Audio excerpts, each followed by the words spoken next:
Welcome to the Once Upon an Island podcast, number 2 on the charts, number 1 in your hearts. I'm your host, Wesley, and of course, I am joined by my sassy co-host, Madison. And today we're talking about the Traitors, season 4, episodes 4 and 5, basically week 2, because these dropped at the same exact time.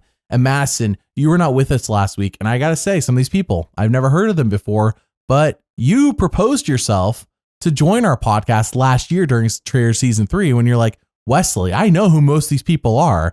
I am here to inform you. And Madison, so I ask you now that you're here with us on the next season of the Traitors, do you know who any of these people are who aren't Survivor or Big Brother players?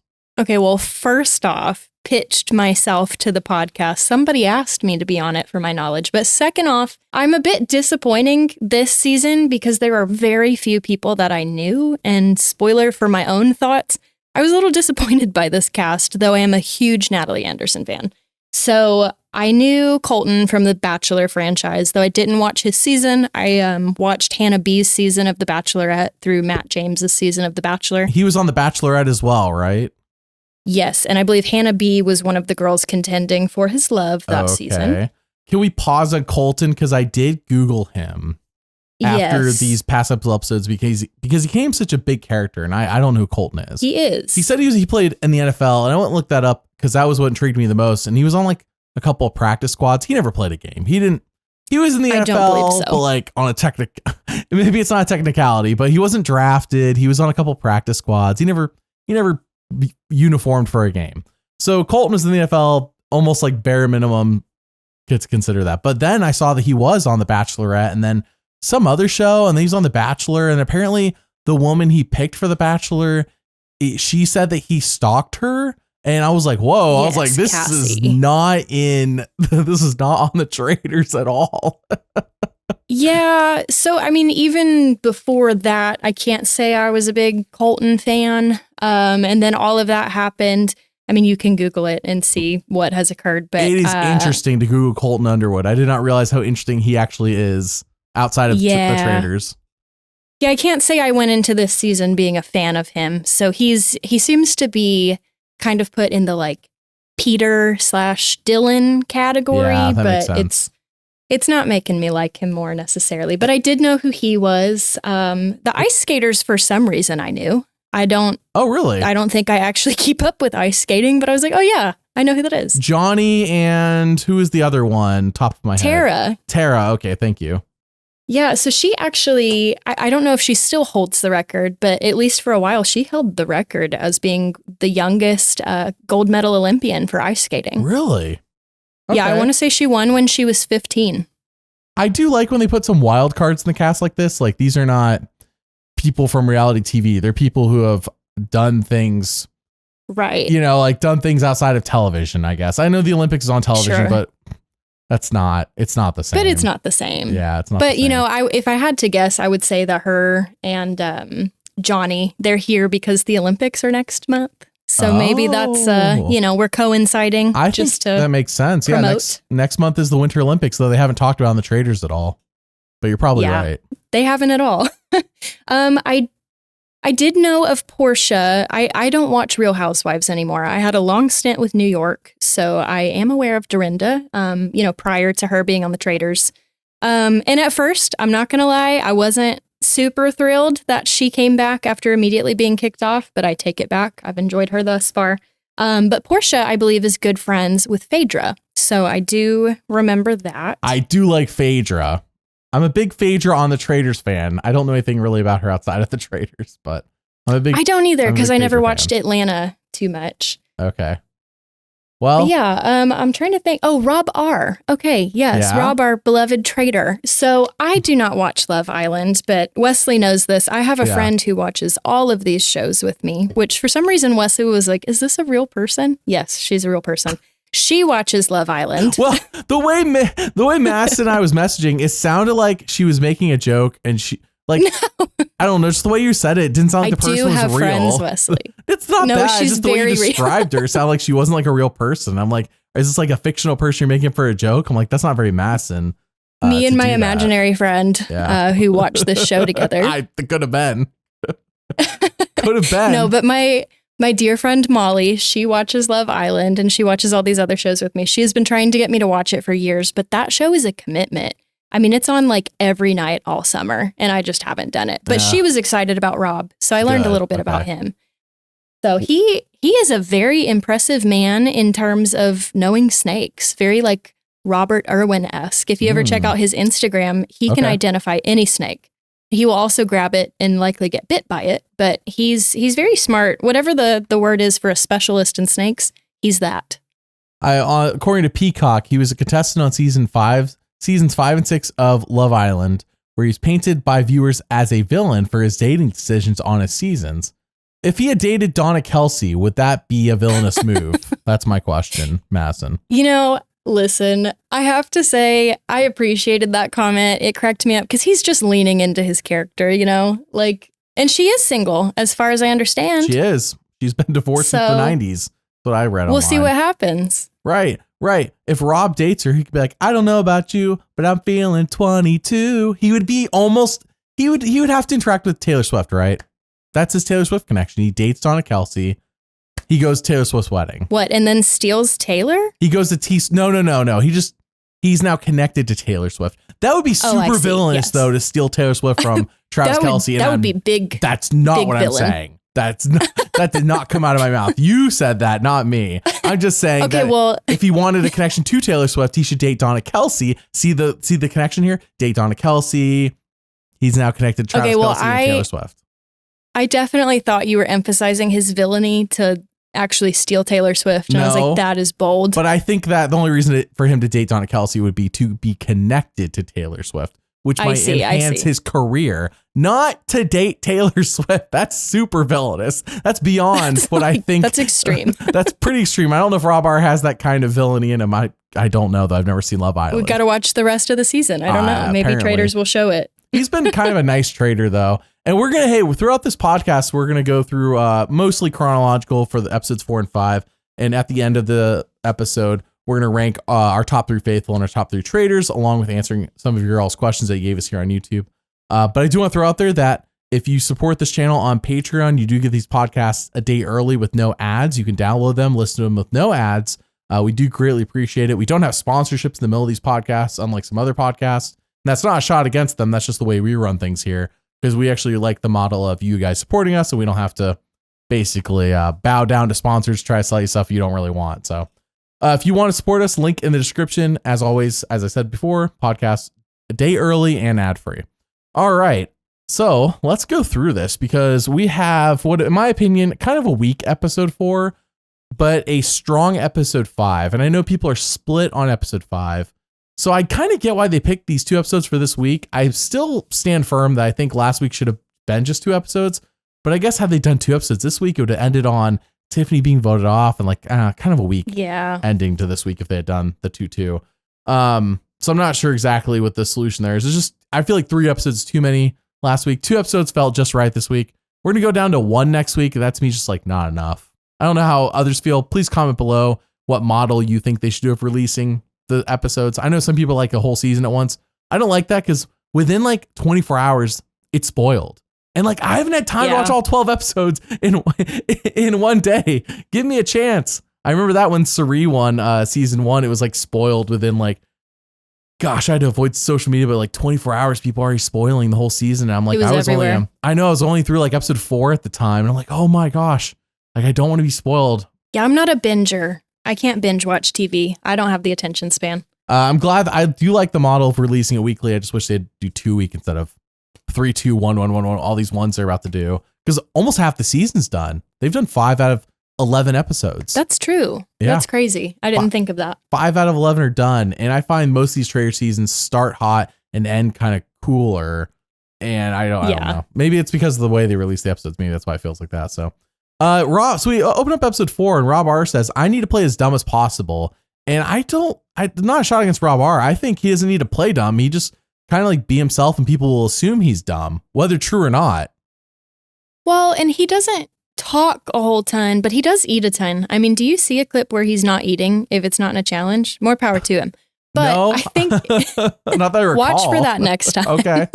He's always eating. But I don't know that I don't know. I'm trying to think of how to say it. I don't know that it's that he's dumb. I think he's just chill. He's just quiet, and people take it as that because he's the big brawny guy, or as Michael said, the hunks, just because he's not talking a lot doesn't make him dumb. But he said right before that quote, though, he said, I only think of myself as a faithful.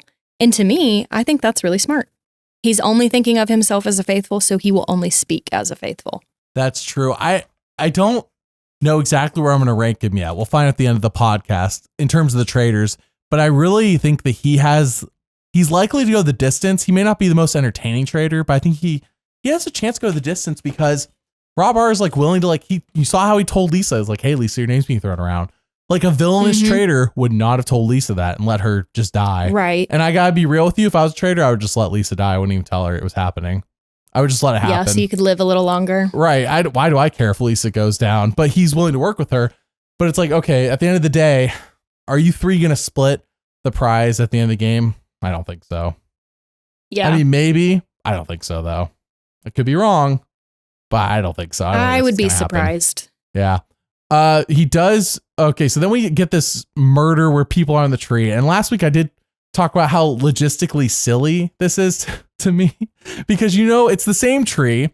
So what they had to do, and I don't know if you listened to this part of the podcast last week, Madison, because I know you said you listened, but we talked about how basically they tied a person to the tree. The Traitors had to walk in, apparently circle around them. That was news that we learned this week. Circle around them. The person then had to give some sort of dramatic speech. Then the Traitors leave. They take that person off the tree with, I guess, a henchman with his axe or whatever.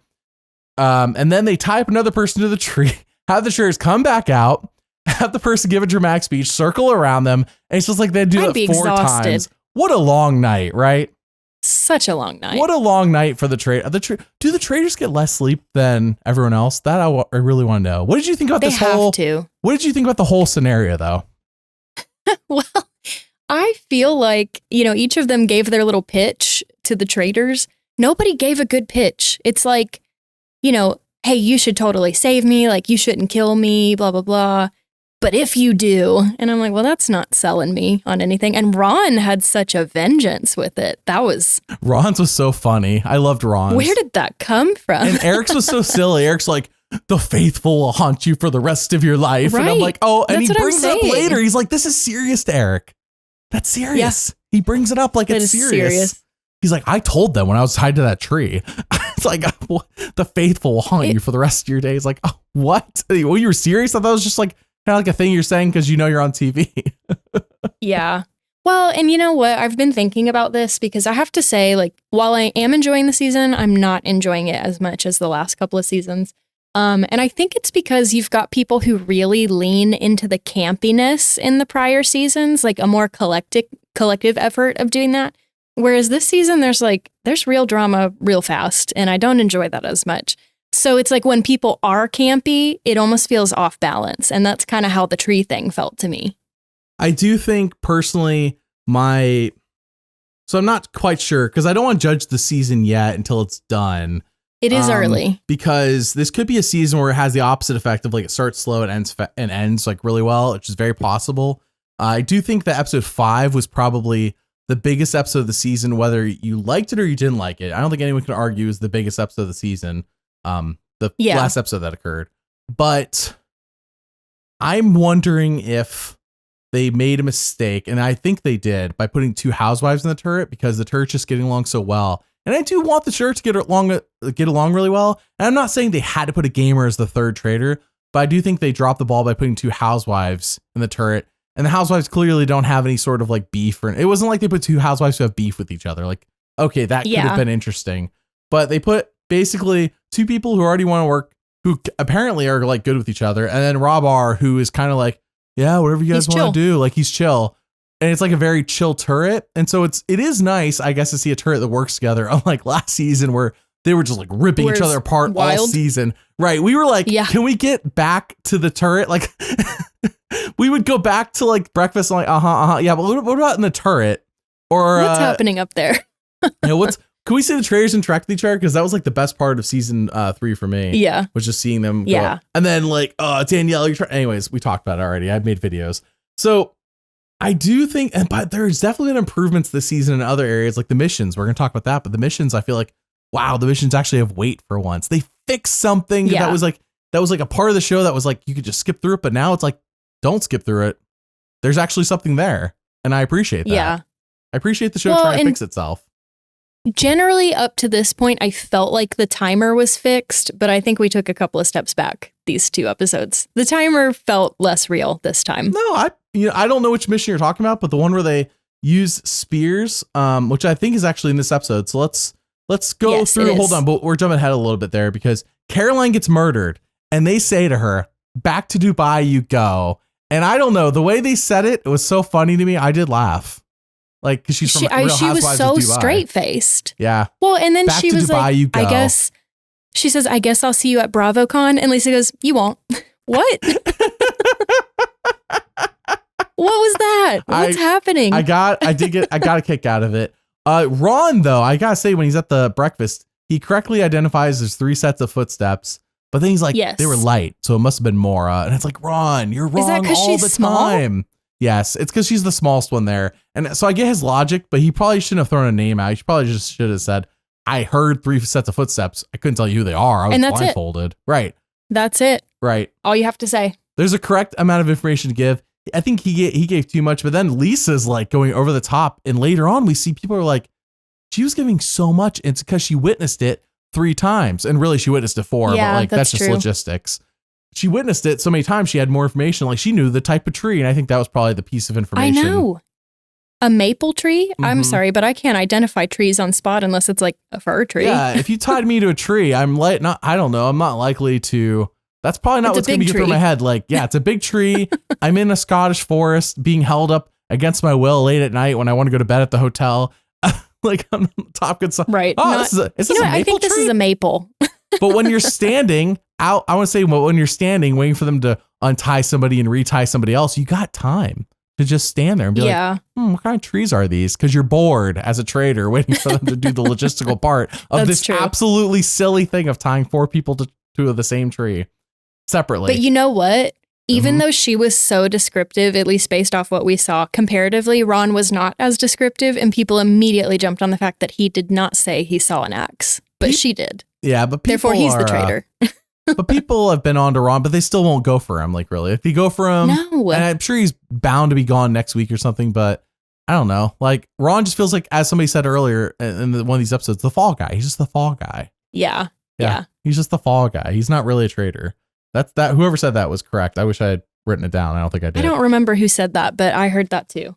Well, before we go to the mission, Colton Underwood comes out of the blue, because I don't really remember him being a major character the first 3 episodes. Maybe he was. I don't really remember that. If he was, he just made himself a main character when he's like, I want Tiffany out. What is his evidence for this, Madison? Just not a lot, in my opinion. Vibes, I guess. A lot of it's vibes so far. I mean, hanging out with Michael, he called her a mastermind of that because he was so convinced that Michael was a traitor. Tiffany had to be one. Yeah. And to be fair, Michael and Tiffany were close, but that's because Tiffany's like, I think Michael's a traitor. She thought he was a traitor. I wanted to be a traitor angel strategy. So I do see the association between the two, but obviously Michael, if I was there, I don't think Michael would have been I would not have thought Michael's a traitor. I see the argument for should we spend a vote to get rid of him because it'll make working together easier. But at the same time, do I want to waste a vote on a faithful?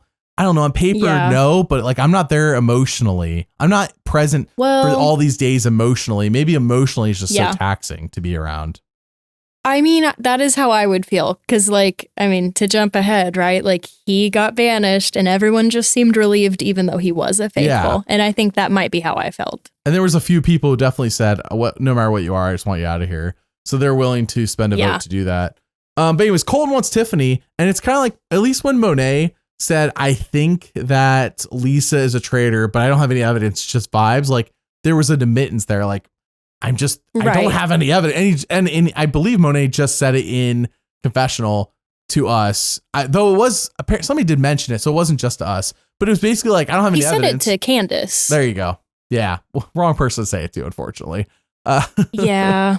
It's always, you bury yourself, but then you can't go the other route and not say anything and be like Dan, and people are like, Dan, you haven't said anything for 6 episodes. He's like, I'm waiting for the perfect time. Yeah, no, just say it, Dan. Right. Spill, Dan, spill. So Cole wants Tiffany. We go to the mission, and this one is find a spear out in the forest and stab it through the statue, and then shout the name of the person you want to lose a shield. Everyone who doesn't get their name shouted gets to keep shields. And it's just like, again, these missions, like, wow, for shields, I don't care about the money. They could drop the money thing. Just make the prize pot 250. That's the next fix. Just call it 250. Nobody cares about the actual amount for these celebrities. Just fight for the shield. For the non-celebrity version they're going to do, money matters. But for these, I don't care. Yeah, just fight for shields. So I really like this. I like the idea of it. And I want to throw it in there. I think the timer was real, Madison, because when Mark stabs the final spear, it ends at 38 seconds. Like, that's not super dramatic. I'm inclined to believe this timer. I'm not inclined to believe the one in the next episode. Okay, we'll talk about that when we get there then. All right, so what did you anything about this mission stand out to you? Well, what stood out to me going back to Colton is that on the way there, he's telling everyone he's going for Tiffany, and people are talking about how he's going for Tiffany. So that wasn't a secret. If you recall from last season of Traitors, I love to point out outfits, and I have to say that they're not giving as much this season. But Alan's face was bedazzled. Can we just honor the commitment that must have took? His face was bedazzled. I saw that above his like left eyebrow. He bedazzled it. I don't think I'd like that. His favorite, my favorite, of course, it's just because of how cheesy it is when I read it, was the shirt he wears during the episode 5 banishment or whatever during the vote where it said murder. Yeah, like that was my favorite one because of how silly it is. It's just so silly. But yeah, I would say with this challenge, I mean, what stood out to me was Tiffany marching to the beast to throw that spear through it and like Alan drawing attention to it, because I have seen Tiffany on the Challenge US. I haven't watched her Big Brother season because I'm still kind of dipping my toes into that world, but she can be a fun person to watch. I don't know that this was her best run of reality TV, but that was funny seeing her just march with that spear because she was so mad her name was out there. That was good. I did like Tiffany for the time we had her. And I gotta say, I looked at her. I have not watched Big Brother 23. I did look at her cast photo there, and I almost didn't recognize her because her hair, I believe she dyed it or something like that. I don't remember. Totally different hairstyle. I gotta say, her current look in this season, much better, much improved. I'm not big into comparing looks. Like, I feel like most time people just like kind of get older, but Tiffany has two different looks in my mind. I like the look of the Traitors. Tiffany, in case you somehow hear this, stick with the look you had on the Traitors. I think it's a good look. I think you nailed your look for TV. Yeah, I don't know what her cast photo looks like, but anytime I've seen her, I think Tiffany looks great. Yeah, on the challenges, she had this kind of hairstyle. You're questioning my memory too much, but they're always so decked out in their athletic gear, so it's more like mission more practical. Mode. Right.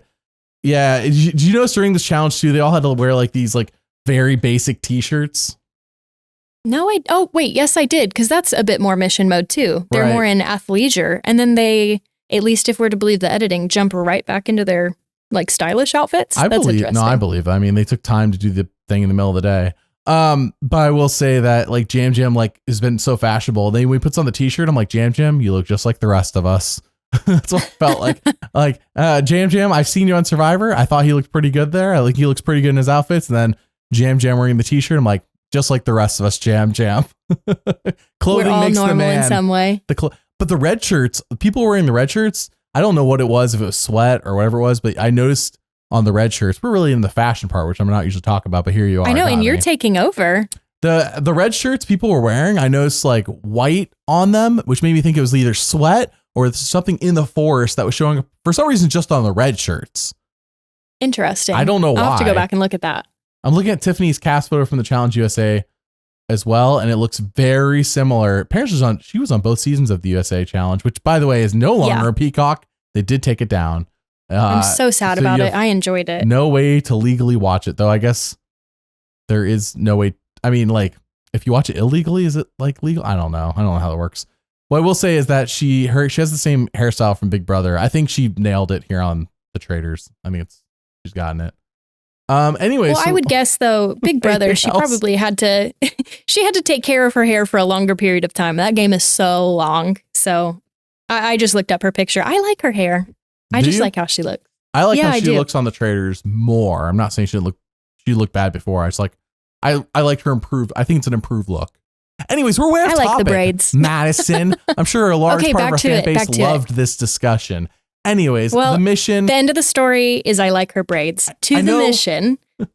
I know no one's a Michael fan. Like I don't think that there's a Michael fan, but I did think it was funny. Michael is. When he yelled, Michael is his own biggest fan. When he yelled, Tara, Tara, Tara, and Alan's like, I don't think Michael gets how this game works. Yeah, he said, Michael's not grasping that you only say it once. Yeah, Alan with the witty remark. All right. Well, can we also, though, on the challenge note, before we move forward, can we just talk about the fact that, what was the group? Rob, Mara, Dorinda, and Tara were all together. And you've got Dorinda, who, I don't know how old she is, but I know she's older than Mara. Dorinda ran the whole time. And then Mara had to be picked up by Rob. Dude, for sure. And you just see Rob holding Mara, and there's Dorinda like sweating and running in the background. Yes. Good for Dorinda. Props to you, Dorinda. Yeah. Hey, by the way, I know earlier you said they shouldn't bring back somebody who I disagree. I think that Dorinda being the first murdered, I think that if every season they offered the first murdered to come back the very next season, I'm down with that. As long as they don't get like half the season immunity like they gave to Kate in season 2. Yeah. As long, or like how Boston Rob and company had like a whole 2 episodes of safety. I think if you're immediately on the block again the next season, to me, that's totally fair game. I don't mind. Yeah, that's valid. If the only person that they're going to bring back is off, like, so if they want to offer Ian to come back next season because he got murdered first this season, I'd be like, that's fine. He had no chance. He never had a chance. That's fine to me. You know, Big Brother just did something similar this last season. They had Rachel Riley again, and she, I believe, got immunity at least for the first week. But that to me made sense because it's Rachel Riley. Of course, people are going to want to get her out. She ended up lasting a long time. Right. The way they gave Kate like half a season of immunity, she wasn't even there for the first half season. It's not like she was playing and she had immunity. She just wasn't even there. So they must really love Kate because what? 3 seasons of an appearance? Is she going to show up again this season? Will she get a cameo again this season? I don't know. We'll see. We'll see. All right. So we already talked about this briefly, but Monet suspects Lisa. Lisa is told about this. And I know that we're not the turret at the moment, but Lisa basically is, in my opinion, playing a very amateur hour traitor game because Monet's going to be murdered. And it's obviously because of this. Now, people don't immediately connect the dots on that. So she got away with this one, but you can't keep just murdering people just because they mention your name. That's what gets you banished. I will say, though, in their discussion in the turret, though, she specifically asked, did he say it to anyone else? And Candiace was like, I think it was just me, but I don't know. Yeah, but and Lisa said, okay, good. Yeah. If it was just you, let's kill him. So like she had some logic. It's just not guaranteed logic, I think. Yeah, that's flimsy because that, like, unless that he was observed the entire time he's talking to everybody. Right. You can't do that. You can't confirm he didn't say it to anyone else. So, especially since he said it in confessional, which means he probably did tell somebody else. It just, if it's not relevant to the story, it's not going to be told to us. And I don't think it was relevant to the story, or he really didn't mention it to anybody else. So the people up for murder are Ron, Tiffany, Monet, Michael, Tara, Steven, Maura. I think I'm saying that right. Johnny and Jam Jam. Jam Jam started to cry when he was eligible for murder. He did. But my wife, Mary, said that he's doing fake crying. There's no tears. Oh, do you think? I bought it for sure. Mary is around. She does a lot of during the day childcare. I mean, we have our own child, but we also nieces and nephews and whatnot. And there's definitely a difference between real crying and fake crying, because fake crying doesn't have tears. And no tears. And not to compare Jam Jam to children, but I kind of get where she's coming from. Like, there were no tears, which is more like, not saying he didn't have that emotional reaction, but he's not. Is he really crying if there's no tears? Yeah. I don't know. But anyways, Monet gets murdered, but we do need to circle back because before he gets murdered, we basically are going to have Tiffany get voted off. And Eric at the round table says, I have an ear for voices, and I heard Tiffany laugh. Oh, sweet Eric. I think he solidified himself as a faithful with that because that was so genuine and it was so genuinely wrong. I don't think anyone's on to Eric anyways at all. No. Like the conversation he had with Mark and I'm tripping on her name, Kristen, the conversation those three had that we were shown kind of felt a bit like these three are like, we're faithful, let's work together. That's what it was a brief conversation, but it reminded me of like when we saw Lord Ivar last season. Like, I think people people are like, Lord Ivar cannot be a traitor. Do you think they would make anyone of the royal family a traitor? And to me, that's like a very safe guess. Like, no, they don't want that look on the royal family. That has to be faithful. Therefore, he's safe. That's kind of how they feel like this group is like, okay, we're the Lord Ivars. Not that they have that kind of, not that they can't be recruited, but anyways. Eric says Tiffany laughed when he was on the tree. And really, she gets voted off in large part due to Colton. And in my opinion, this to me would solidify Colton as a terrible faithful, but a faithful.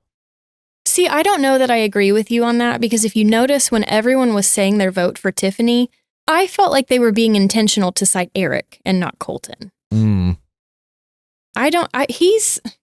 It's hard to explain. I feel like he's very similar to like Pete with the Peter Pals, and like trying to rally up votes and that sort of stuff. But I mean, if you look at it, he failed his mission that put, what's her name, Caroline up for, murder, and then she's murdered. And then he gets Tiffany murdered. And then, you could say he gets Michael murdered, but Michael also got himself, I keep saying murdered, banished. Yeah. I don't know. If I were in there, I'd be feeling like he was a traitor personally, because I can't remember who said it. It might have actually been Michael, but Colton's not taking other opinions. He's giving you his, and that's just kind of it. And if he asks for anything, he's going to steer you towards his answer. So to me, that gives traitor, even though I know that he's not. I guess if I were playing the game, the reason I say that is because if a traitor was going to go so hard on somebody, they would go that hard on a traitor. At least historically, it's what we've been shown. So, like, for example, Dan going for Phaedra, Boston Rob going for Bob the Drag Queen. It's like, if a traitor's going to go hard on somebody, they would go hard on somebody they know is going to be a traitor to try to exonerate themselves. But in this case, he went so hard on somebody, and if he was a traitor, why would he do it to somebody he knows isn't, like, why expose yourself like that? To me, that's either horrendous traitor gameplay or it's just a misguided faithful. And in my opinion, I would lean towards misguided faithful. I do think, though, Alan was more, at least this is how I took it, but I felt like Alan was more explicit that you cannot throw other traitors under the bus. Because if you go back to Dan... Did they say that? Yeah, he did at the very beginning when they were in the turret. Why? That made some of the best stuff last season when Boss Rob went for Bob the Drag Queen. That was like one of the best episodes. Well, I would say in that case, that's more organic, right? Because like it's already coming up that it's Bob. But if you think about Dan and Phaedra, when he brought Phaedra up, that was just out of the blue. Like he threw her under the bus without her name being out there before. Whereas Boston Rob did it to Bob the Drag Queen, but Bob's name was already out there, I know so this isn't maybe I'm just looking too far into that. But I think they need to take the restrictor plates off these traitors because I think they put too many restrictions on them. And I think you need to let them basically have free reign in terms of what they can say. And if a traitor wants to expose another traitor, go for it. If a traitor wants to tell somebody else they're a traitor, go for it. If a faithful wants to tell somebody they're a traitor, I think it should be allowed. And the reason I think this is because it's not going to break the game to allow this because people lie all the time. So I could be a faithful telling someone I'm a traitor, like, hey, I'll protect you if you work with me. I'm a traitor.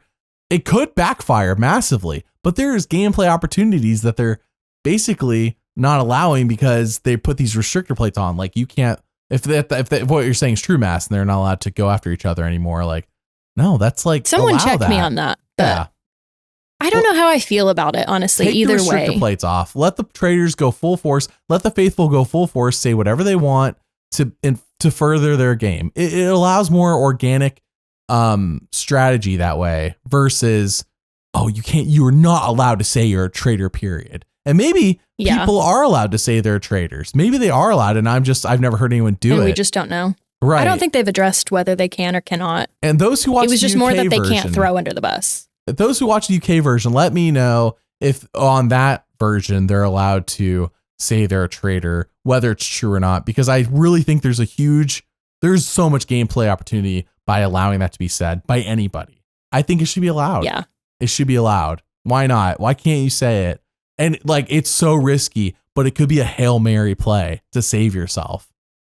True. I'm just throwing it out there. I think there's so much opportunity, and it's okay to disagree on this one, but I don't know where I stand. Do that. Yeah. I don't see why we can't. I honestly don't know. Yeah. All right. Well, Tiffany gets voted off in large part due to Colton, Monet gets murdered. Yeah. Ron says, for sure, the traitors are Dorinda and Michael. Oh, Ron. I don't know why he speaks with such vigor about stuff that's so wrong. I like Ron. I felt bad for him during the round table where Tiffany got banished because I felt like Mara came after him and it made me so sad. But like, you have to stop talking. I want to root for Ron, but then he speaks too much. Yes, 100%.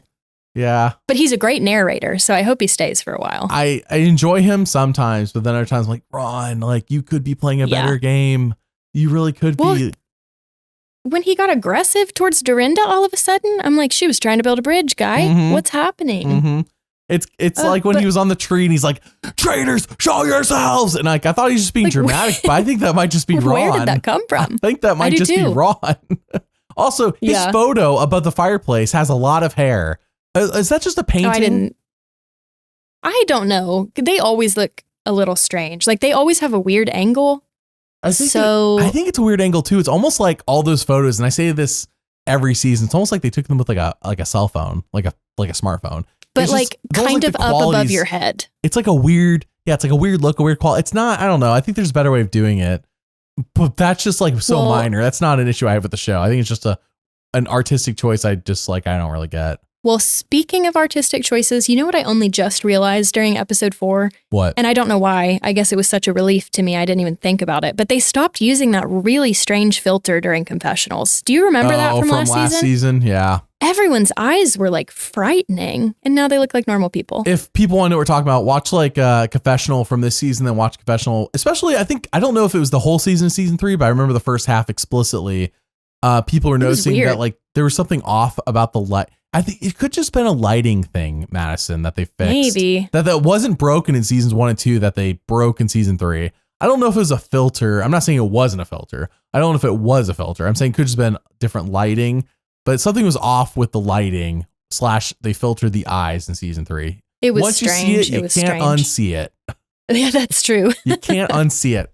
That's for sure. But they fixed it this season / went back to how it was in seasons 1 and 2. So that I appreciate. I really like that the show continues to try to improve itself and listens to feedback and doesn't just sit on its hands and do 9 seasons of doing the exact same thing and pretending 9 it's seasons for the greater where it's good. just numbers. It's just numbers for the greater good. It's for our own moral compass.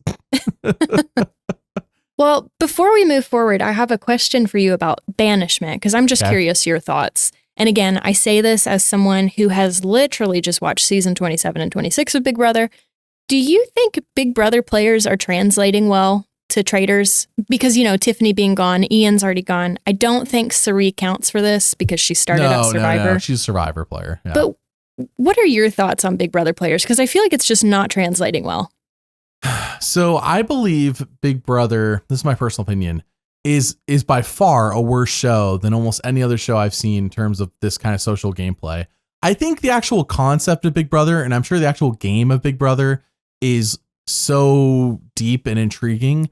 That's why people enjoy the live feeds, but the actual show is just, I can't watch the show. It's so, I love it. I can't lie. It's so cheesy, but also it takes 3 weeks to get 3 episodes to get through a week. And it's just too much. Yeah. It's too much. And it's on the fly editing. So they're just like editing without knowing how things are going to go. So they're trying to take guesses at where they should show. And for some that works, but so what I'm saying with that is it's hard for me to judge these players based off the edited show. What I will say is that I think that it's harder to translate a game where you're expected to basically do everything over the course of 90 to 100 days and boil it down to was essentially, I believe, 2.5 to 3 weeks, which is why I've always wondered to see like what would it look like if a Big Brother player went on to a new era season of Survivor, because I know Rachel Riley wants to. I know Survivor Survivor talks about how dangerous the game is in the new era because it's 26 days. And while we did see success with Hayden on season 27, where it's 39 days, really Hayden didn't actually do much until the last fourth of the season. And it's almost like he was at Big Brother speed, like ramping up until the last fourth. And all of a sudden Hayden is finally doing something, but it took him long enough. You don't have that much time. You don't have that much ramp up time. And I think these Big Brother players are coming off a show where they had all the time in the world. Heck, some seasons, they don't even do their first vote off until day like 13 or 14. It's like, Traitors is almost done by that point. Sure. Well, and Survivor at this point too. Yeah. Yeah, Survivor by day 13, 14. Yeah, they're at the merge. So in the modern era. So yeah, I think Big Brother players, they need to come in like, okay, this is the last fourth of a Big Brother season. Not like I'm starting a Big Brother season. I don't know. I've never played Big Brother, so I don't know how. I think that would be the hardest one to play personally. That is just so long to be in the same house with the same people. I think with no technology. Yeah, my worst. I think the show aside, I think the only thing I don't like about the Big Brother format is that only 2 people are eligible every week to be voted off. I think it restricts a lot of gameplay opportunities, and I think it makes things more predictable than they should be. I think there could be more unpredictableness if they just got rid of that. And I know people are like, that's core to the show. And I'm not saying it isn't core to the show, but I'm saying I wonder if they did a season where that went away, where everyone who doesn't have a competition necklace, I forgot, sorry, power of veto, my apologies for forgetting, the silver power, gold power veto, whatever it's called. If they were all eligible, how would the season play out if they allowed that? I don't know. It might be like where everyone's up to be voted out. And the head of household also would obviously have immunity. And I think the head of household power, we're off topic here, but we'll get back to Traitors in a second. Head of household power, my proposal would be, instead of picking who is on the block, they could pick 1 or 2 players to have safety. So basically the person who won the veto competition, or whatever you want to call it, and the head of household plus 1 or 2 other players. I think that's probably too many 2 other players. So 1 other player. So the head of household basically got immunity, but also gets to give it to somebody else. I don't know. I'm just proposing an idea because I think there's just too much restriction on here's the 2 people. And like sometimes it works out, but I feel like 90% of the time it's like I know exactly who's going to be voted off from the moment they go on the block. But I've only it's changed in the last 2 seasons. I've only watched, might prefer it. Right. I've only watched 5 seasons of the show front to back. And from starting, I did season 2 and I did season 7 and I did a couple of seasons in the 20s, but the last one I watched was 25 with Suri. And after that, I'm like, I'm like 5 seasons of the show and I haven't really enjoyed it. 26 and 27 are fun. They've changed some stuff. Yeah. Okay. However, 27's got some tough moments. Don't get me wrong. As always, I'm sure it's casting. Hint, hint, wink, wink to Survivor. It's the same person doing the casting for both. So I don't know. All right. Traitors. Well, back to the show at hand. Traitors. Yes. I don't know if Big Brother players can succeed because they brought some of the biggest heavy hitters on here and they just keep flopping.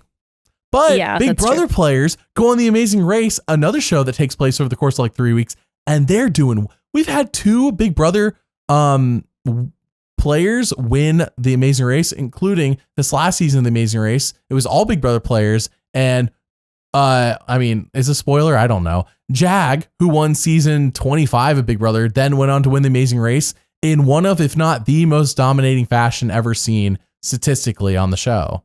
Like just dominated. I actually didn't watch. Jag and his brother. It was Jas, a lot for me. They just dominated The Amazing Race. Like it was, at times it was so predictable, but like you could never knock them. They were so upbeat. So like put Jag on the Traitors. I wonder if Jag succeeds because he just translated so well to a different show. It wasn't even funny. I wonder if he would translate well to Survivor of the Traitors. So if I had to propose anybody, I put Jag on the show. See how Jag does. Maybe next season. I'm totally for it. Like the way he dominated The Amazing Race after winning Big Brother, I'm like, shoot, put him on something else. Can he win the Traitors while he's at it? I don't know. It's a harder show though with all these random murders. Speaking of which, we have the mission. The next mission is the coins and statues. Now, Madison, you said you suspected the timer was a bit sus on this one. Well, it did another one of those like counting down 8, 7, 6, and then it just fades away. And they happened to get it at precisely when you would have hit 0. So they gave us 4 episodes of making sure that we knew the timer was real. / there was that one challenge where it's like, you guys finished it with 10 minutes left because we didn't tell you what the timer was because we didn't have to lie about the timer. Basically is what that meant. And it makes you wonder, like, was this a time where the timer actually went over and they're just like, we're going to allow them to finish it?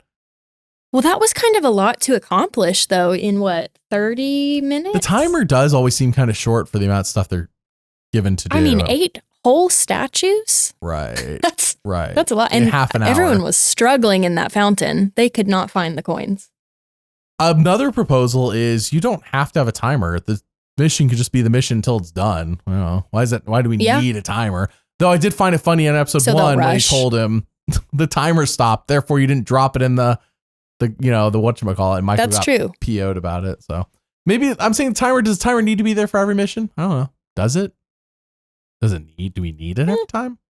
We need them to like not dilly dally, but yeah. Oh yeah. That's true. We don't need people taking their sweet time. So I could see how removing the timer would cause that to be an issue. Yeah. Yeah. So there would need to be an incentive then to be first then instead of a timer. It needs the incentive to be the top. If you're the first 5, you get shields kind of deal. That's what they would need to do instead of a timer. An incentive to be fast. Otherwise, you're right. People will just be like, we have literally all day. Yeah.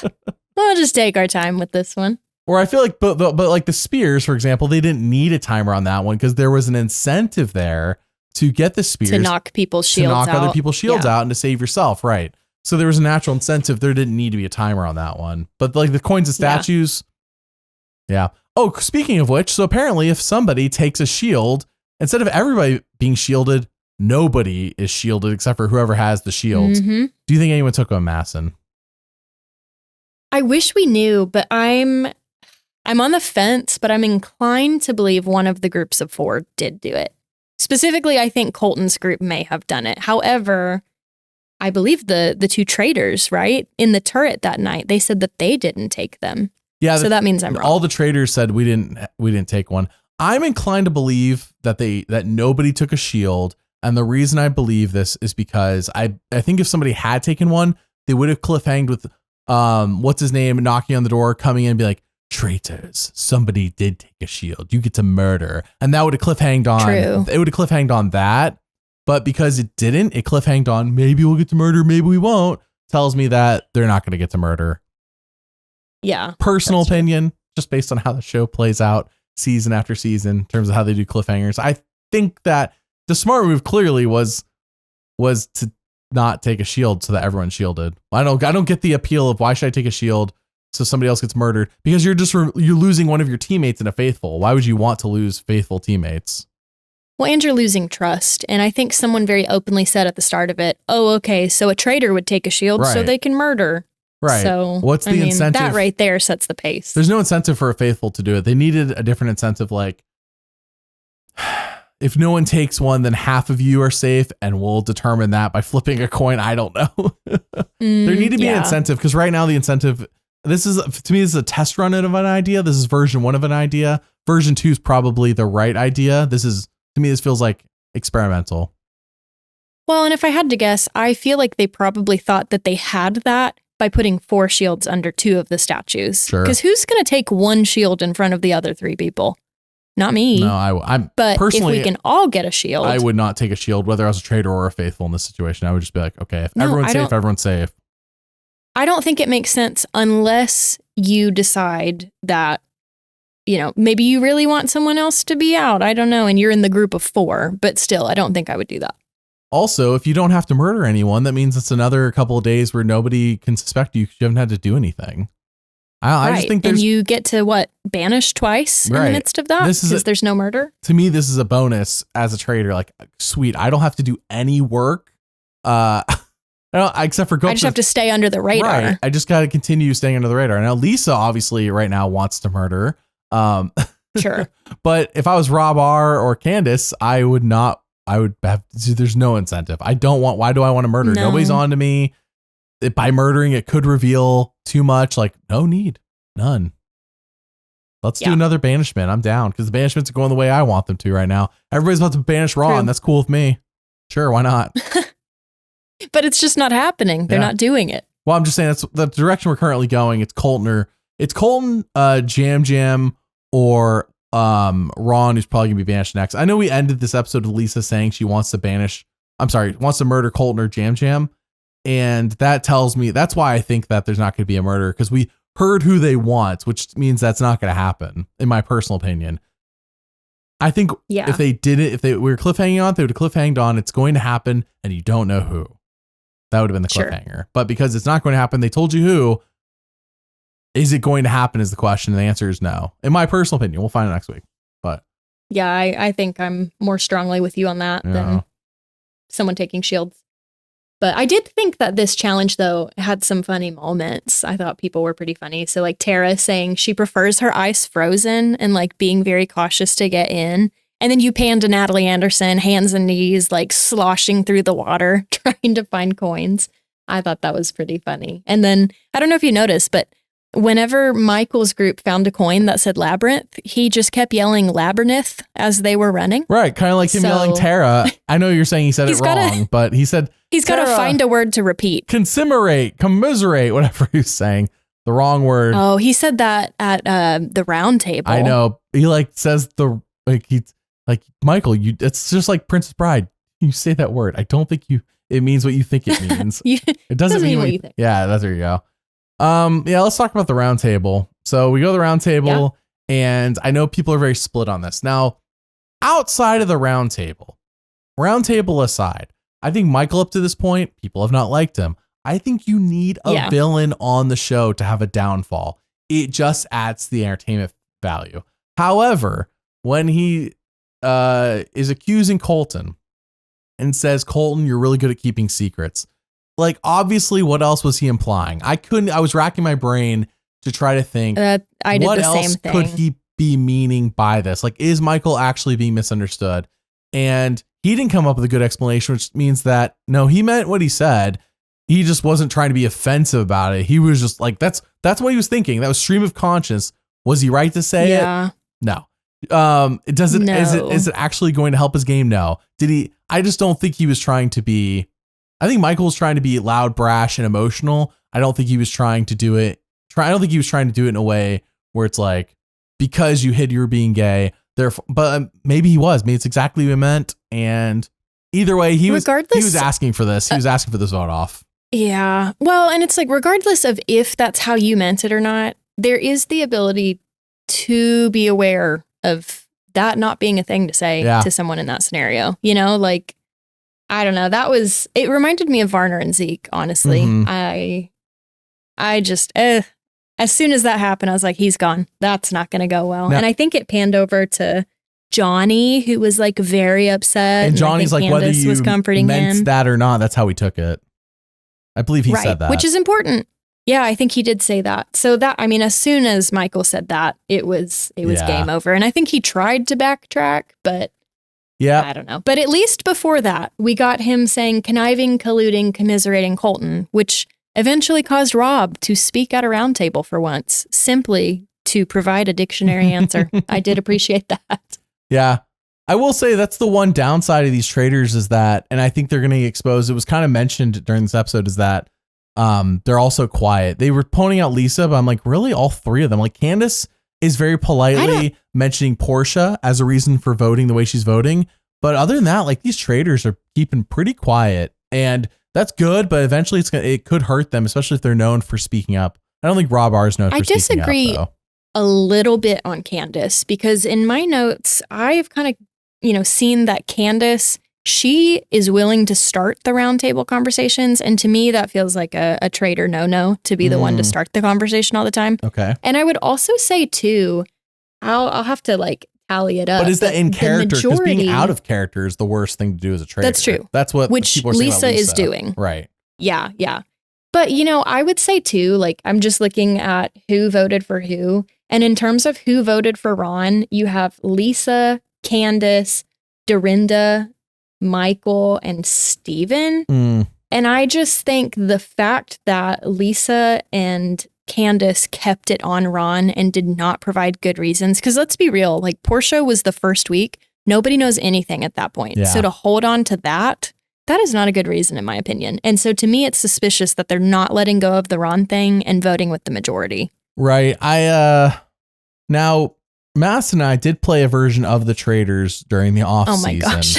And Madison was the traitor as it turned out, but I was all hung up on your husband being the traitor. So no matter how the group voted, I voted for your husband because I'm like, I don't care. I'm like, he is the traitor. So like I was wrong clearly, but I stuck to my guns. And I'm looking at the votings and what you're talking about here. And it's not like Lisa can be like, well, I voted for Ron because I've been voting for the whole time. Lisa voted Donna, Tiffany, and then Ron. So like, correct. correct, like voting correct either just means with the group. In this case, because you're a traitor. So Dawn and Tiffany is the majority by far, but then voting Ron is like, read the room. Michael's gone. Michael's done. And Candiace, I'll give her credit, did vote Ron back to back, and she is hooked onto the Tiffany thing. And I get that. You know, I get Candiace saying that, but Lisa is all over the place. Rob R, Donna, Tiffany, Michael. Rob R is just like, wherever the group's going, I'm going, which is a nice, which I think is smart, under the radar, safe way to do it. Yeah. Yeah, I'm in on that. On that Traitors board game note, just as an aside, if you happen to be playing that board game, read all of the instructions before you start the game. Because when you're the traitor and someone who is on this podcast who is not me, but is talking to me right now, we were in a rush. Has the instructions. Rebecca had to go. But when you're holding the instructions and you're not the traitor, you hold a lot of power. Yeah, it's true. But it truly was, long story short, Madison got exposed for being a traitor. People had to figure it out, but it was not completely her fault by any means. Thank you. Thank you for publicly saying that. The Survivor but it was game your spouse and mine that took me out. We haven't talked about this yet, but the Survivor game, first time we do our Survivor podcast, during 50, we do need to talk about that because drama. No, not drama. I just want to, Rebecca and I did a Survivor podcast. Did Traitors last week, but I'm like, we're going to hold off talking about our Survivor game because it's not relevant, but. I'm going to tell you, I pulled that podcast up faster than I normally do because I was like, what are they going to say about the Survivor game? I want to know. We're literally waiting for when 50 starts. We'll bring it up. So, all right. I can't wait to hear all the versions. Okay. Yes. We'll hear your version, my version, Mary's version. Yeah. Rebecca's version.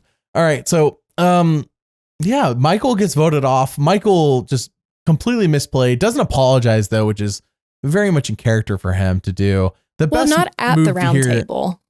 Right. I think the best move is, it's hard to do though, is to catch yourself in the moment and just like, oh dude, like I realized what I just said. And and it may not have saved him because he had already done. It wasn't like that was an isolated incident in terms of why people wanted to vote him off, but it could have saved him people being cause he just stuck. No, I didn't but you just got he doubled down on it. He doubled down on it instead of apologizing, which is the way to go. And I know you compare it to Zeke and Varner. I think the Zeke Varner incident it's not way 1-to-1 bigger. No, yeah, it's just so much bigger because Zeke had not revealed to anyone. I, as a viewer, didn't know either. Right. The show had not told us. And I know that Zeke approved all of that, which I appreciate. I'm glad that they talked to him about that and, went about it in a way that he was okay with. So I'm with you. I don't think it's 1-to-1, but I still don't think it's acceptable. And that's the best I could compare it to. Yeah. And for those who are only here for the trailers, haven't watched Survivor, there was an incident during season 34 of Survivor where Varner, who is a gay guy, was on the bottom. He's about to be voted off, likely it seemed to him. And he had played 2 other seasons. And on season 2, when he played, he didn't make the merge. Season 3, he goes out season 31, he goes out pre-merge. So he's feeling like crap. Like, what kind of crappy player am I if I don't make the merge? I'm going to throw a Hail Mary here, try to get people to turn on Zeke by saying Zeke is transgender. And that's a secret Zeke's been hiding from all of you. And it just went over about as well as you think it could go over, which is not at all. Everyone immediately was like, that's so wrong. You did the wrong thing. I can't believe you did that. And to this day, the fandom is like, Zeke's done. I mean, not Zeke, sorry. Varner's done. No love for Varner at all from anybody. And is that the only time ever where Jeff was like, we don't even have to vote, do we? And they didn't even vote him out. He was just gone. Yeah, there's been a couple other times where it's like, we don't need to do a physical write-down vote. But it's never been because of it's never something been, this is different set of circumstances. The other ones are just like, okay, well, no one can vote, so Sari, you're out of here. I blocked that out. Nobody had to physically vote off Sari. She just was voted off because they could only vote Sari. But that hurts. That's a different scenario. That's completely different than the Varner Zeke incident. So Michael saying this is more, it's inappropriate, but it's not to the level of Zeke Varner by any means. And by the way, it's still terrible. I looked up Colton after this because I told you I was interested in Colton. I looked him up on YouTube to see his Bachelor stuff. And there is very funny in retrospect, and everybody was saying this, so it's not just me, where he's on The Bachelor, and apparently Billy Eichner, I don't know if that's how you say his last name. Billy Eichner came on his season of The Bachelor, comedian.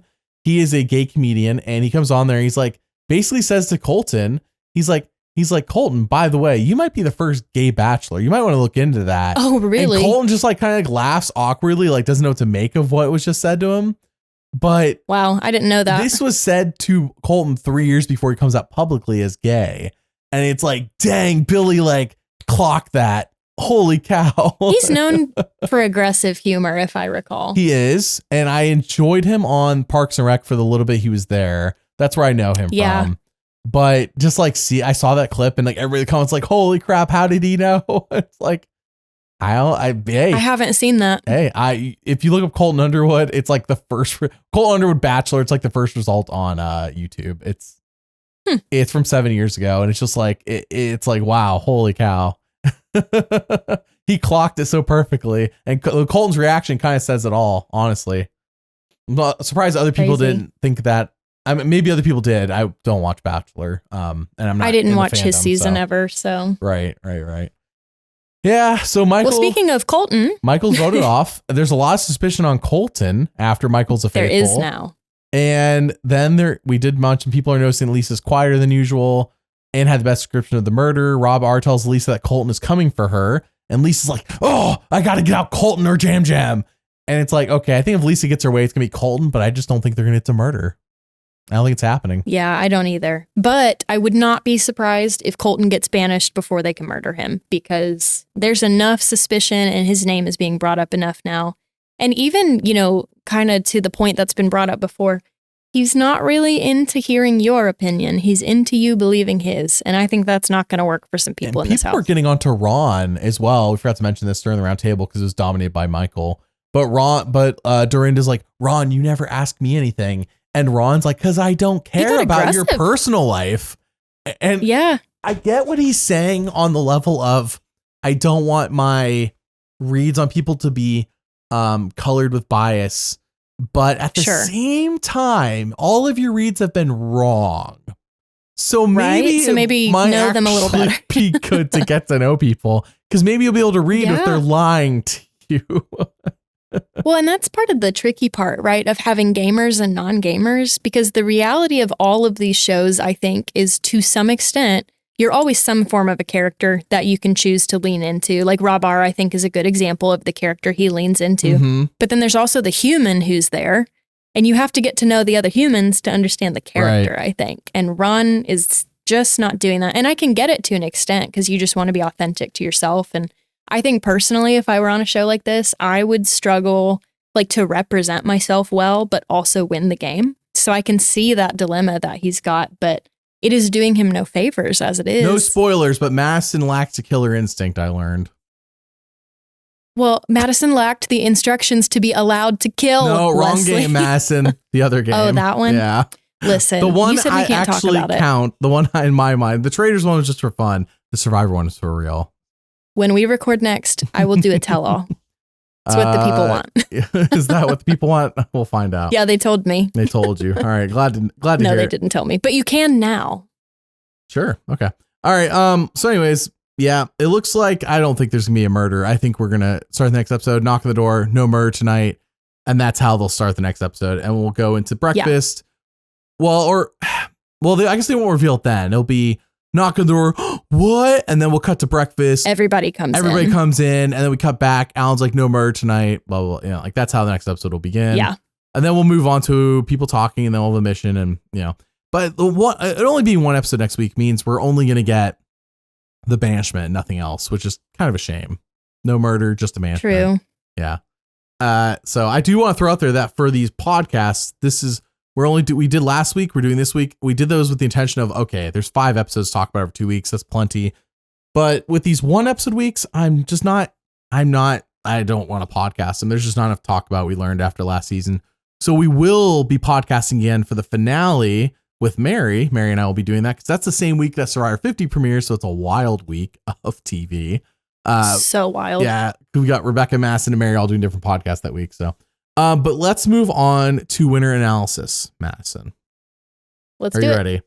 All right. So we're gonna lay out who our top 3 faithful are. Madison, who are your top 3 faithful to win? Well, starting with first, I think Natalie has the biggest chance to win. I'm going to just flat out say it. I'm so biased. I love her. I we're love both Survivor. biased That's on this why one. we're here. Yeah. But that being said, though, I think there's valid reasons for why it could be Natalie. First off, she's so strong. My poor husband, every time she's on the screen, has to hear me say, oh my gosh, she's so strong. I love it. But she really is. And she's an asset in these challenges, which, you know, I don't know necessarily that I think the challenges always matter, but it seems that the players this season think that they do. Well, so when there's these shields involved, yeah. Right. So I could see people wanting to keep her because you want her on your little team so that way you guys can get the shields or you can take out who you want to take out. But then does I think does that have the opposite effect later when there's only like 6, 7 people left? It could. But, you know, there's a reason that she won Survivor. So I think she has the social ability to do something about that. And I think thus far, too, from what we've seen, no one has mentioned her at all. Like, she just seems truly to be a faithful. And I think it helps that we're seeing her bonds, right? She's building relationships and she's talking to people. So she's got a lot of things that I think are insulating her to carry her far. And then I hope her social skills carry her all the way. And also good to mention that the reason she got second place her second time playing on Survivor was because of her challenge prowess, because in a normal season, she was out first, but because of her challenge prowess, she comes back in and gets second place.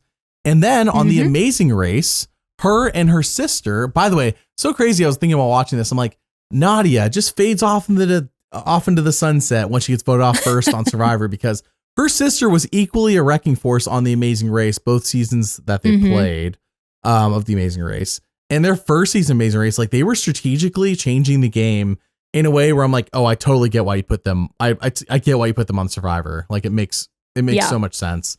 But they're identical twins, aren't they? They are. And I think it's just crazy to me how Nadia Anderson is just like hasn't done anything since the season Survivor. She got voted first, and Natalie's here doing like another Survivor appearance, being on Traitors. I get it. Name recognition alone. I think she's raising a family. I think that's been her Nadia focus, if I'm remembering. Okay. I think so, because I think that's what Natalie said around Survivor 40, but I might be misremembering. No, you could totally be right. I do not keep up that closely. I just while I was watching this episode, I was like, to think that your sister gets all the fame and glory, and you're like, you guys are twins. They're not that they're the same person, but they're similar. That's why they call themselves. We remember you, Nadia. They call themselves the Twinnies when they play on Amazing Race. Twinnies. So, yeah. All right. So that's your number. So who are your 3, 2, 1? You said Natalie was your 1. But you want all 3? Yeah, of all them? 3. Who's your 3, 2, 1? Number 2, and I think this is possibly a curveball, but it's kind of hard. I mean, Traitors is such a game of chance, right? Like you could get murdered tomorrow. So who's to say that any of this makes any sense? But I actually put Mark as number 2.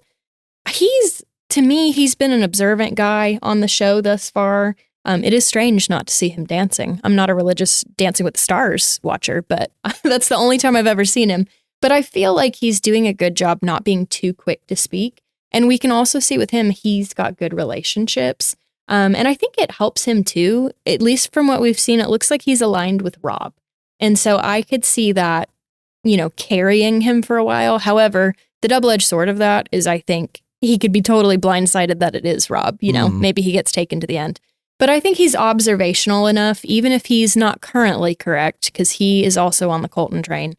I think that helps him. And I think with regards to challenges, what stood out to me with the spear challenge is that he wasn't afraid to be the one to put the spear, through the beast and do the thing. And I think that bought him favor with the people who were on his team. It. Nobody was like, no one Mark. Was mad at him at all. Oh, Mark. But he strengthened his relationship with his team, though, by being willing to be the one who did it. So I think he's another insulated person. Now, my number... go ahead. You went so backwards. 1, 2, 3. All right, who's your number 3? Oh, did you want my number? Sorry, I just am so excited about Natalie Anderson, and I hope it shows. Hey, who am I to shut that down? Who's your number 3? Don't do it. So my number 3 is actually Dorinda. And like I said at the beginning of this podcast, I wasn't the most excited to see her back, but I totally take that back because I've really enjoyed what I've seen with her. I do think this is my gambled choice here because it could really go either way, because I think for episode 4, you see her feeling bad as though she actually really truly put Lisa, on the block to be murdered. You see episode 5 where she's saying, no, Lisa's not usually like this. I am also suspicious. But I think having 2 housewives already murdered and then having the other 2 housewives in the turret, to me, that's a best case scenario for her, because I think it would be suspicious to take out all the housewives. Because then why are Lisa and Candiace not being murdered? And so I think that's a reason for them to not kill Dorinda. I think it offers her protection. But they had to get rid of one housewife. That's why they got rid of Caroline. Yes, they did. Yeah. Why am I misremembering? Why do I have written that there's 2 housewives already gone? It must just be Caroline. It was Portia housewife? Were there 5? Oh, yes, it was Portia. That's who I'm thinking of. Yeah, because she was in the first episode. Portia was 2 banished. housewives. Caroline has been murdered. So now we're down to right. We're only down to 3 housewives. That's what I'm saying. So why would Lisa and Candiace get rid of Dorinda and then have to face the question of we've got, as Dorinda said, a housewife hunter, but why are those 2 housewives not getting killed? Correct, I don't think they would do that to themselves, thus giving Dorinda a better chance, because they're going to take her a while. And as we've already seen, she's on to Lisa, and I'm sure that she at least knows Candiace to some level, So I just think being a housewife this season actually works really well for Dorinda. Well, my number 3 for my faithfuls are Eric, and my number 2 is Mark. And I want to mention them both because they're part of that little trio that I saw talking. I'm not sure if that trio is going to continue. Kristen, Eric, Mark, but I did the reason I put Mark above Eric and Kristen, and really Eric and Kristen are like A and B. If I had put 4 people here, Eric and Kristen would be 3A, 3B.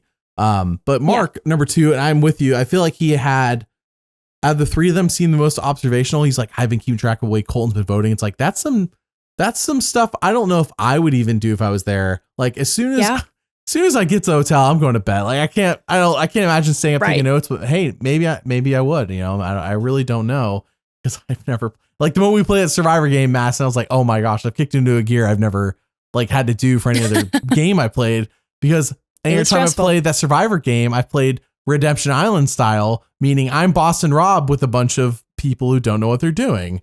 So it was a different kind of game, but playing ours was like playing Holy Cow. We're playing Winners at War, All Stars, where everybody's heroes versus villains. Everybody here's played and knows what they're doing, and it's a whole different experience. So the difficulty was a lot different. Mark though seemed like the best of those people, and there's no other faithful that really stand out to me as they're smart, they're clocking people. And while we did see Monet mention Lisa, but Monet's gone. Can't rank Monet. My number 1 is Natalie as well. So our 1 and 2 is the same. Biased, of course. If Natalie goes, I think it's because of challenge prowess, because I actually think this is a season where challenge prowess could actually bite you in the butt for once, because Natalie, you're always winning. Not only she's always winning shields, I have to double check the stats so far, but she could always be winning shields later on in the game when I'm betting shields probably go, I don't know how long they're going to go for, but they could go all the way through the finale, to the finale at least, so the only way to get out Natalie would be via banishment, not via murder. Sure. So yeah, I'm high on Natalie as well. She's been portrayed really well. No one's even mentioned she's a past winner. Like, what the heck? I know. They haven't. Yeah, it's crazy. But they're like, Jam, he won. And she came in second. Yeah, and it's not even that. She came in first and second. Right. Correct.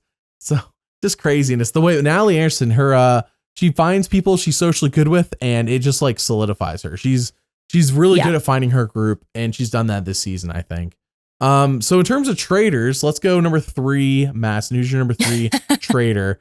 Well, we're in lockstep on number 3 because there's no Natalie on this one, so I don't have to say my number 1 first. Yeah. So number 3 for me is Lisa. Same. There's too much suspicion on her. Her name keeps getting brought up, and I think she's got an uphill battle because, as Dorinda pointed out, she is not acting like herself, and she's pretty well known, whether from being a housewife or from being an actress. So people are going to pick up on that, and I think that they already have. So I feel like as a traitor, once enough people are thinking about you, you really can't get them off of you.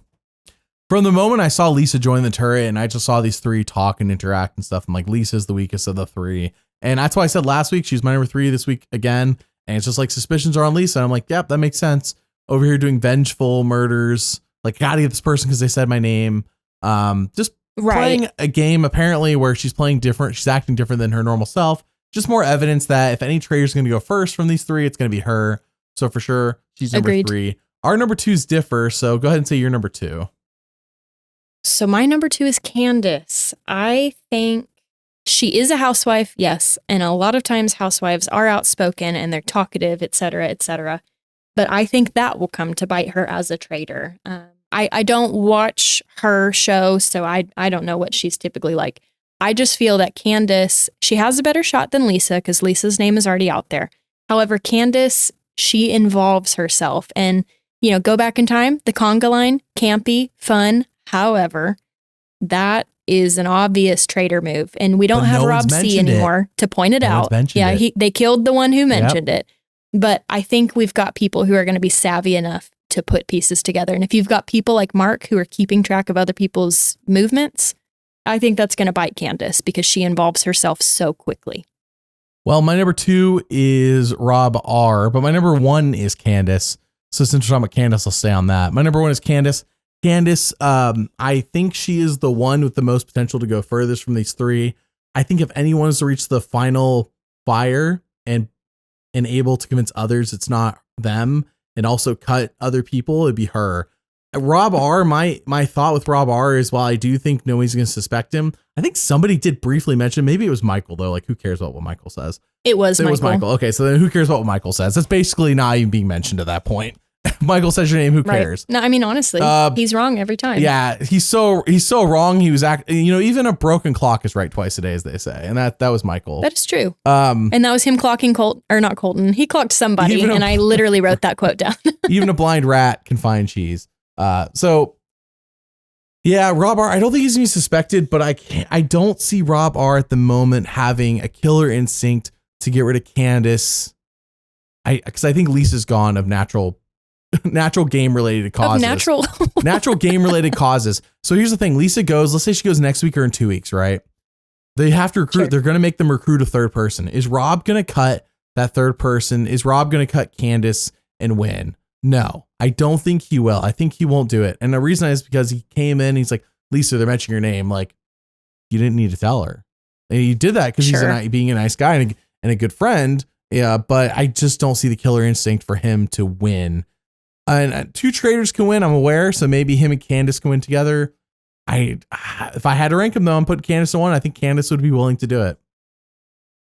I obviously put Rob in first place instead. And I see what you're saying, and I don't totally disagree with it. Obviously, we're trying to predict the future of what we see here. But I think with Rob, I really do hold on to what he said at the beginning of, I think, episode 4, when he said he's just trying to think like a faithful. He's thinking as though he is only a faithful. And I feel like adopting that, it really shows. And I think he's going to really sell himself as a faithful. I think the thing is, he's going to make it so hard to believe he ever could have been a traitor. Like, I think anyone who makes it towards the end with him is going to be against whoever else is left. I just don't think that Rob is going to be a believable traitor, even though he is a traitor. And I don't think this season not being willing to make like a cutthroat move in this turret, I don't think that's a detriment because this turret gets along so well. So it wouldn't surprise me to see if Candiace manages to survive. Wouldn't surprise me to see the 2 of them working together because I think not only has he received loyalty from other faithfuls, but he has built it with Candiace and Lisa, by saying so-and-so's bringing up your name or blah, blah, blah, or working so quickly to do the, if you want to call it, a murder in plain sight. Mm-hmm. It didn't feel the most plain sight to me. No. But he's so good at building favor that I think he's going to have it on both sides. And I think that's going to help him. I think he has a better chance. Okay, well, we'll see next week. I don't think any of the traitors are going next week unless just somebody drops the ball Lisa. Massively, right? Unless, I don't know how Lisa goes next week. I think somebody like Ron's going Colton. It seems like Ron, Colton, Jam, somewhere in that group is going to be going next week. I think Lisa's good for another 2 weeks. Do you read the previews of episodes? No, I don't. Why? Is there something that indicates something? Tell me if you know. I don't remember which episode, so I can't even say which episode, but I believe one of the traitors will find themselves in hot water in one of the upcoming episodes. Dang. My guess is going to be Lisa. How do you find these? As I find many things, Reddit. Yeah. Never post, always read. Yeah, I don't go on Reddit anymore. I was losing so much time on that website. frankly, I'm not a big New Year's resolution person, but this year I really am trying to stay off my phone a lot. So I'm not on it as much, but I did find the captions, unless I fell for internet lies. No, that is what one of the future ones is. Hey, comment below if someone can let us know which episode is saying Traitors in hot water. It'd be good to know. I've just stayed off Reddit probably for I think 2 weeks now. I just found I was just spending so much time on there, and I was just like, I don't know. Like 95% of the time is a waste of my time at least. So I mean, if I'm being completely honest, Stranger Things just came out, so I'm reading all the theories all the time. It has upped my Reddit usage. So if you have those, I guess tell me that too. But it really increased my Reddit time. Yeah, I feel like the fans put more thought into the finale than the show did. That, unfortunately, is also how I feel. Yep. Disappointing. All right, let's move on to your all's questions. As always, when the episode's done, we ask for your all's questions here on YouTube. We did it for Survivor and the Traitors. So this week we got a few questions at Madison. The first one is from Misty Chisler. Can you talk about the fact that the shields are all public knowledge this season? I miss them being able to be kept in secret. So this season, everyone's always known who has shields, whereas in the past, shields most of the time, if not always, were a secret. Now, I personally am okay with the change because I feel like there's only one time a shield being a secret mattered. All the other times, the Traitors somehow always knew, and it just became like, all right, we just need to not murder these people because they might have a shield. And it just kind of like limited their gameplay in a way that wasn't interesting for me. But what do you think, Madison? Sure. You know, I get the sentiment on it, and I don't know that I necessarily miss it because I'm liking this so far. I appreciate that, you know, they are known. But I think if you're going to make them unknown again, I think this past challenge is the best way to have done it, right? Where we don't know if there's murder. Yeah. And we don't know who took the shields. I think it makes sense in that scenario, but I appreciate the fact in terms of game progression that because we know who has the shields, we also know a murder is going to happen outside of this last challenge. So I think I'm okay with it personally. And I do like, it's very clear, here's who's available to be murdered. Right. It makes the show a lot easier to understand. I'm not over here like second guessing, like, well, maybe they have who has the shield, maybe. And it's like, all right, well, it's just like, here's who available. It's clear. Yes, it's a lot clearer. I think it makes the challenges this season have been much improved, not perfect, but much improved. The best season of challenges by far. Not the best season overall, but best season of challenges by far. I think it's I would agree. One of these seasons they're going to line everything up at once. They're getting closer and closer. One of these seasons they're going to line up everything at once. It'll be the best season ever. It'll be beautiful. That everyone could agree on it's the best ever. Because I feel like people are split at the moment as which season's the best. But definitely, I really appreciate this show is taking people's feedback. Like it's so odd. I don't know if it's fans' feedback, but whoever's giving feedback that they're listening to, they're very smart people or a very smart person, whoever it is, and they're doing a great job at listening. Like, if only my favorite show would do that. Could you imagine? And acknowledge that that's what they're doing instead of changing things and acting like they just came up with it themselves. Maybe they did, but it's also okay to like listen to feedback, you know? The Billie Eilish boomerang. Don't knock it till it happens. Don't knock the Billie Eilish boomerang idol on a season called In the Hands of the Fan. That's sarcasm, by the way. In the hands of Billie Eilish. All right, the Rebel Dog asked. She is a fan. He is a fan. What is with the people? Mass, you're opening a can of worms. You and I are podcasting in a few days on Survivor. Okay, we'll do that then. The Rebel Dog says, what is with the people on the show only wanting to take out people who say their name, talking about traitors? Did we not learn from Boston Rob? Well, I think this is what happens when all your gamers are gone for the most part, right? Because are we just down to Natalie now? Is there another gamer? Jam Jam's still in the game. He's not gone. Jam. Oh my gosh. Jam, I'm so sorry, but he's going to be soon. Yeah. He's going to be gone, He's not long for this game, no. He's not going to last super long. I just think, I don't know, when you have a lot of non-gamers, that's what's going to happen because, again, you've got Big Brother, you've got Survivor, you've got whatever it is. They're used to playing a character to some extent, and I think it's easier for them to make things less personal because that's the nature of all the games they've played so far. Everyone else is just like me or you. They don't do competition reality shows. They might be on a reality show, but everything's personal on that show. So I think it just becomes personal because these people aren't necessarily, you know, being a reality show character, if that makes sense. Colton asked, if Lisa does go out, who would be the best person for them to recruit as a traitor? For a second, I thought you meant Colton Underwood, and I was like, why is he asking this? Oh, no. Took me a little delay Definitely, to understand. Unless Colton Underwood's pretending to be somebody named Colton Smith. Possible. I don't think you that's never know. what this is. I don't know. Okay, so Colton Smith's question is, who would they add if Lisa is gone? Right. If Lisa is voted off, banished, who should they recruit to replace her? I mean, do you think they'd go for Dorinda? Would they go for housewife power? That's my first thought. It's not off the table. It's not, because I think that's not a bad option. I wonder, did Lisa go and then they're like, Lisa's gone, therefore no other housewives could be a traitor. In that case, recruit Dorinda. You got to read the room after Lisa gets banished on who to recruit. True. Because they got some time to talk. Like, all right, read the room. Like, what are people thinking and feeling? I think who else would be solid to recruit? Probably, honestly, Ron. Because if Ron gets outed as a traitor, it would just confirm what people were already thinking. No, literally, I was thinking that. But that's kind of like a big game. Maybe not a huge game, a medium game move. No, to select Ron. That's a great move. It's a move I don't think we've seen yet, where it's like, people suspect this person's a traitor. Why don't we just make them one? I think they tried that a little bit with Peter in season 2, but I think they were trying to get Peter off their back. But he denied it. They were just trying to get him off their back, more so than make people think he was a traitor, in my opinion. That would be like a disunited, is that a word? A not united turret, where Rob and Candiace could do that to remain Rob and Candiace by selecting Ron, I think. But the thing is, once you recruit Ron and get him exposed, you got to recruit again. Like, that's usually how it works. That's true. It's too early in the game. I don't know. Screw that, dude. If I'm a traitor, let me tell you, chaos. Maximum chaos. Like, that's what the season 1 turret had in spades. They were like, how do we make maximum chaos? And that's informed most of their decisions until Cerise started cutting the other traitors. Their decisions were maximum chaos. How do we just create chaos in this castle? And that chaos can distract from us. I don't think that's these traitors. No, these traitors are like, let's be calm and cool and collected, which means they're probably going to recruit Dorinda. But what they should do... That's honestly what I think's realistic. What they should do is recruit Ron. I would have said Michael if he was still here, because, again... I can't even imagine that.